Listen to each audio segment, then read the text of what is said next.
Hello, welcome to CSC7132, Operating Systems and Networking. This is Brady. Now in Module 5, we're going to talk about the deadlock situation. Now the first section, section 5.1, we will discuss the system model for deadlocks. We're going to use the resource allocation graph to show the current allocation of resources to processes, and also the current requests by processes for a new resources. Now, first we're going to introduce the symbols used in the graph. Okay. Now, processes are represented by circle. So we're going to use a circle to represent a process. And then resources are represented by rectangle. Okay. Now, a resource may have a couple of units, multiple units. So if a resource contains multiple units, then each unit is represented by a small circle. Okay. Now, the resource allocations are represented by edges directed from the resource to the processes. Okay. So here's the resource. There are 2 units for the resource, right? And here's the process. Okay. Now, if there's an edge, so the arrow is actually pointing from the resource to the process. That means this process is actually holding the resource. Okay. So the process is currently has that resource. Now, the other one, if I have a process and a resource with 1 unit, and there's arrows pointing from the process to the resource. Now that means it's a request. So the resource requests are represented by edges directed from the process to the resource. So you see that we just switched order. Now in that case, if the resource is available, then you can quickly switch the arrow, right? So the process is going to be able to have the resource. However, a process P is blocked on a resource R if one or more request edges directed from process P to resource R exist, and R does not contain enough, sufficient free units to satisfy all requests. So that means if the process is requesting for resources and the resources is not all available, then the process is blocked. So that means, the arrow actually stays that way. So now let's take a look at the example of a resource allocation graph. Now suppose there are 3 processes. Process P1, process P2, and the process P3. And also, these 3 processes are sharing 2 resources, R1 and R2, each containing 4 identical units.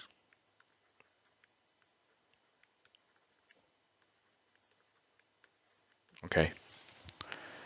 Now, so that's the scenario. Now, if P1 is holding 1 unit of R1, okay, now P1 is holding 1 unit of R1, so that means the arrow should pointing from the resource to the process, right? And 1 unit of R2, okay. P2 is holding 1 unit of R1, okay, and the P3 is holding 2 units of R2. So now, so far, so good. Everyone's happy. Now, let's see. P1 has no outstanding requests, and thus there's no blocked, right? So that P1, requested for 2 resources, and P1 got both resources, and there's no outstanding requests. So P1 is happy. Now, let's see P2. If P2 is requesting for 2 units of R2, okay. Now P2 is requesting for 2 units of R2. Okay, so now P2 gonna make a request, another request. Now, since only 1 unit is available, so in this case, P2 is blocked, right? Now let's take a look at another case, so P2 is blocked. Now P3 is requesting for 1 unit of R1, okay? So P3 is making a request for 1 unit of R1. Now P3 has outstanding request for 1 unit of R1, so there's outstanding request. However, since the units of R1 are still available, there are still 2 units available, right, for R1. So P3 is not blocked. So you can quickly switch the order and change the arrow, right? So then P3 can hold 1 unit of R1. So that's basically the resource allocation. It just reflects the current situation of the resource allocation. Okay, so now let's talk about the deadlock situation. Okay, we try to modeling the deadlock. So now a resource R contains one or more identical units, each of which may be requested and used by a process on non-shared basis.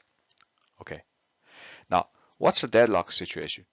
Now, a deadlock involves at least 2 processes and 2 resources. Now, well, each process holds 1 resource and is blocked indefinitely on another resource, held by another process. Okay, now deadlock happens in this case. So the process is holding 1 resource and request for the other one, and then the other one is not available because it's held by another process. Okay, now this is a deadlock situation. Let's take a look at some examples. Now here's deadlock example. Now we have 3 processes. Okay, process 1, process 2, and the process 3. Okay, these 3 processes are sharing 3 resources: R1, R2, and R3. Okay, now so P1 needs resource R1 and R3. Okay, P1 needs resource on R1 and R3 to complete its job. Okay, now and the P2, okay, P2 needs R1 and R2, and the P3 needs R2 and R3. Okay, now suppose each resource has only 1 unit. Okay, so that means looks like we don't have enough resources for these 3 processes, right? Now let's see how deadlock actually happens. Okay, so let's suppose that the P1 requests and acquires PR1. Okay, so P1 requests R1 and acquires R1, right? So in this case, P1 is holding R1, okay? And then P2 requests and acquires R2.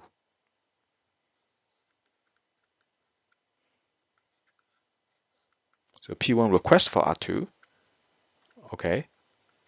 And then eventually acquires R2 because R2 is available. P1 is the first process that requests of R2. So R2 is available at this moment. So P1 immediately get R2. And then same thing for the P3. P3 request for R3, okay, and acquires R3.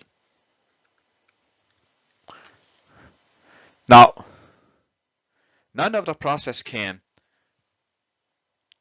complete the job because remember, process requires R1 and R3 to complete the job. So now, process 1 request for R3. Okay.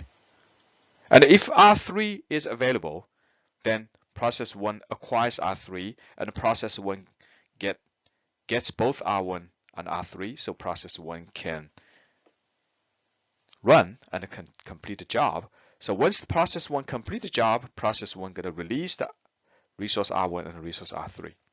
Everyone's happy, right? But unfortunately, R3, which has only 1 unit, is currently held by P3. So process 1 is blocked. And then process 2 requests for R1. And also process 2 is blocked because R1 is not available. And then process 3, which requires 2 resources, R2 and R3 to complete the job. And so it requests for R2 because it's already acquires R3. So request for R2. And process 3 also blocked. Now we have a situation that all 3 processes, they are holding 1 resource and request for the others. And none of these processes can move forward.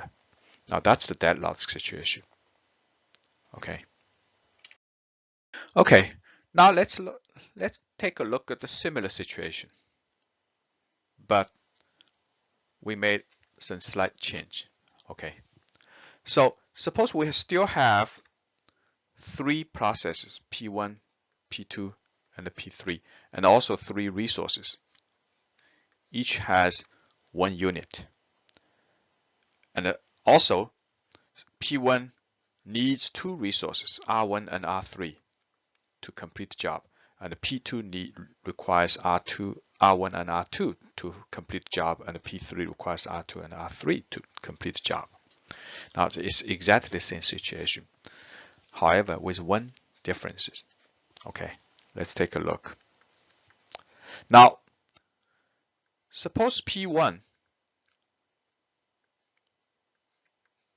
requests for the resource R1. Okay, now that's exactly the same situation as the previous one, but there's a difference because both P1 and the P2 request for R1. Remember, in the previous case, P1 requests for R1 and I get R1. P2 requests for R2 first and I get R2.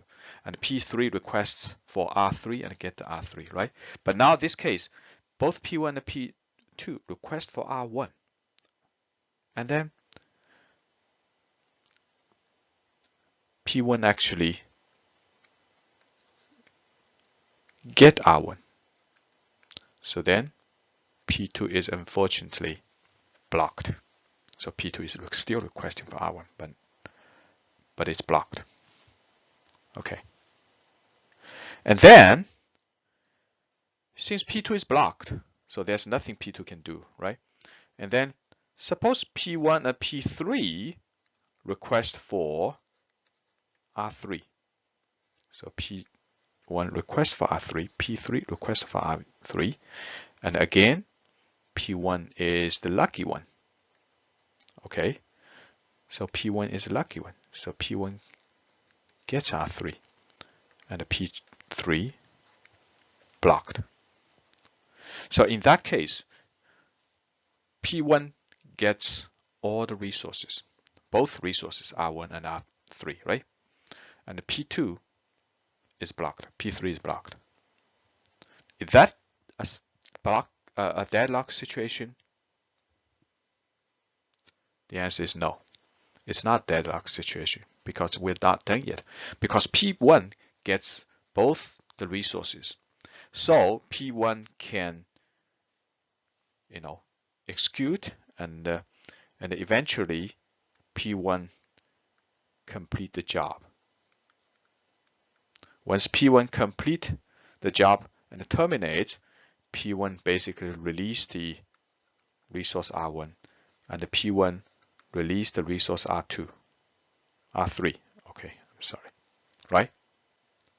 Now, for P2 and the P3. So now P2 is request for R1, right? And the P3 request for R3. So now in that case, okay, now P1 is done its job and release the resources, and P2 will immediately get R1, right? Because R1 is now available, and the same for the P3. So P3 well acquires R3. Okay, so then what P2 and P3 can do? So then P2 actually also needs R2 to complete the job, right? So P2 make a request for R2, and the P3 also need R2 to complete the job, and P3 also request for R2. So if suppose that the P2 and the P3 are requesting for R2 simultaneously, and then again, then we have to actually select a winner for that case. Now let's say P2 is the winner. Okay. So then P2 get R2 and the P3 is blocked. Now, is that deadlock? Of course not, because P2 gets both the resources. So then P2 can complete the job and release the resources. And then once P2 release the resources, P3 can acquire resource 2, and then P3 can complete. There's no deadlock, right? So this is actually the scenario with no deadlock situation, even though initially 3 actually process requesting for 2 resources, and because the order of requesting is different for P2, so that the result is different. Okay. Now let's look at another scenario. So again, we have the same kind of situation. P1, P2, P3, 3 processes, and R1, R2, R3, and the P1 request for R1 and request for R3. P1 requires 2 resources to complete the job, and P2 requires 2 resources to complete the job, and the P3 requires 2 resources to complete the job. Okay. Now, so initially, let's say P1 and the P2 fight for R1, right? And the P1 gets the R1 and the P2 is blocked. And then we, P1 and the P3 fights for R3, right? And in the previous case, which is also non-deadlock case, so we say that the P1 wins again, right? So then P1 acquires R3 and the P3 is blocked. Now let's check another scenario. Now this time, let's assume P3 wins, okay? So P3 acquires resource 3, and then P1 is blocked, right? So now we have the scenario that the P1 is blocked, P2 is blocked, And then P3 still cannot run because P3 needs R2, right? So at this moment, the resource R2 is still available because both P1 and P2 are blocked, so they cannot make any more requests. So now P3 can make a request to R2, and R2 is available. So then P3 acquires R2, right? And then P3 can, continue to run and complete the job. Now, once P3 complete the job, P3 gonna release the resource R2 and the resource R3. Now, what's next? The next one is, because resource R3 is available, right? So P1 will get the resource R3. So P1 acquires the R3. And now P1 gets both the resources. So now P1 can complete the job. So now once P1 completes the job, it's going to release both R1 and R3. So now P2 can actually get the resource R1.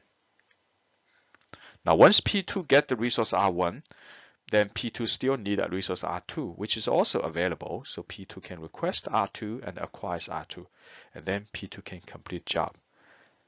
It's another scenario with no deadlock. So okay, here is the summary of two scenarios with no deadlock. Thank you.